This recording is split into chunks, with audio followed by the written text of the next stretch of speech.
Moving on, the Israeli Defense Forces seemingly working overtime in recent weeks. 5 terrorists linked to a Hamas terror cell in the West Bank killed in a large-scale arrest raid conducted by the Duvdevan Counter-Terrorism Unit and the Israeli Border Police.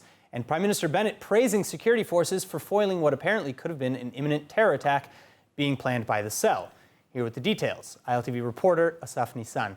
Asaf, thanks so much for joining us. Now, what happened during this raid? First of all, Aaron, great as always to be here. What we heard overnight were 2 areas, pretty much the major Jenin area and the major Amal area. Both of them were targeted by the IDF, by the Duvdevan unit and the border police itself. They were on the fact that it turns out there's a terrorist cell there, not only a small one, but a very well-infrastructured Hamas terrorist cell that's been orchestrated and built throughout the last year. Now, this was actually part of the work Israel was trying to prevent with Operation Weed Whacking, in other names, pretty much. Yeah. All right. And over and all, I mean, you see there was a successful operation trying to root out all of Hamas's terror infrastructure. But from what they found, especially recently, it's still a wide and strong infrastructure, which is hard to pretty much take out in a single strike. This is going to be a long and over-expected operation. And I'm seeing this continuing for the next few weeks at least. What are some of the reactions that you're seeing in the West Bank to these raids and to the assassination, you could call it, of these Hamas operatives? Well, the responses are not coming from the West Bank per se, much more from the south. We're seeing Hamas and the PIJ, which actually apparently, according to recent reports, one of those who died is actually part of the PIJ. So exactly, both organizations are talking about retaliation against Israel. With Hamas, we're expecting, of course, rockets, and with the Palestinian Islamic Jihad, we're expecting rockets. But the more illuminating and scary response was from PIJ saying, dark days await Israel. So it's pretty much funny to say that we're expecting more response from Hamas, but then again, the PIJ has been known to be very rogue and very hard-forth in coming responses. We know that they were very active with the previous war. Exactly. Operation Protective Edge. Now, it's been 100 days plus since the establishment of the Bennett-Lapid government. Do we see a difference in the way that they've been operating against terror in the West Bank, against Gaza, etc., as opposed to the Netanyahu government?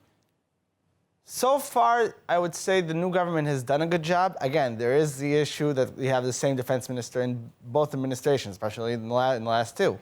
But then leadership makes a difference. Then again, yeah. When you had Netanyahu, it's one hand, and of course Bennett's on the other. But we're seeing in the last 100 days a lot of pros and cons in each, and especially in the Bennett government, dealing with the escape of the prisoners from Kiryat Gilboa, which cost the taxpayers a lot of money on the one hand. But then again, you have Operation Guardian of the Walls, and of course all the recent attacks and foiled attempts by... To be fair, at least with the Gilboa escape, it looks like they've been working on that tunnel for a lot longer than Bennett's been in office. Well, that's true.